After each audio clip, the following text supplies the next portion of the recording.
మిగతా వార్తలు చూస్తే పార్వతీపురం మన్యం జిల్లా వన్నాం గ్రామంలో ఏనుగుల గుంపు సంచరించడంతో రైతులు ఆందోళన చెందుతున్నారు. వరి, అరటి, మొక్కజొన్న పంటలను ఏనుగులు ధ్వంసం చేయడంతో రైతులు తీవ్రంగా నష్టపోతున్నారు. ఏనుగుల భయంతో పొలాలకు వెళ్లలేని పరిస్థితి ఏర్పడిందని ఆవేదన వ్యక్తం చేస్తున్నారు. రైతులు పొలాలను కాపాడుకునేందుకు రాత్రంతా మేల్కొని ఉండాల్సి వస్తోందని వాపోతున్నారు. అటవీశాఖ అధికారులు వెంటనే స్పందించి ఏనుగులను గ్రామాలకు దూరంగా తరలించాలని డిమాండ్ చేస్తున్నారు రైతులు.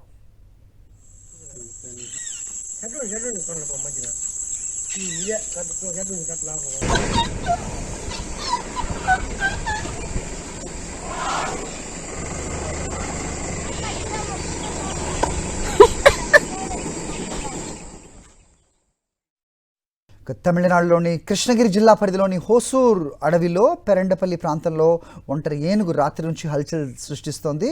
సూలగిరి సమీపంలోని ఒక సరస్సులో ఏనుగు సేద తీరుతూ కనిపించింది.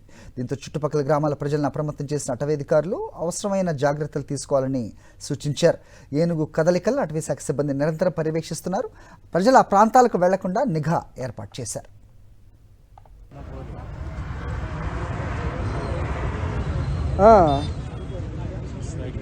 ಅದು ಅದನ್ನ ಇರೋ ಟೈಮಾಗ ಆಕ್ಷನ್ ಮಾಡೋದಂತ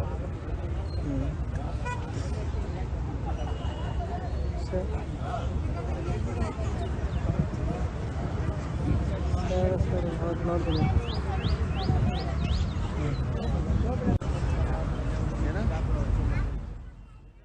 దేశ రాజధాని ఢిల్లీలో మరోసారి స్కూళ్లకు బాంబు బెదిరింపులు కలకలం రేపాయి. Army public school, air force Bal Bharati స్కూల్కు గుర్తు తెలియని వ్యక్తులు ఈమెయిల్ ద్వారా బెదిరింపు సందేశం పంపారు.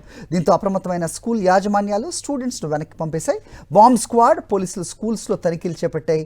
గతంలో కూడా ఢిల్లీలోని పలు స్కూల్స్కి ఇదే తరహాలో బాంబు బెదిరింపులు వచ్చాయి. దీనిపై ఢిల్లీ పోలీసులు దర్యాప్తు కొనసాగుతోంది.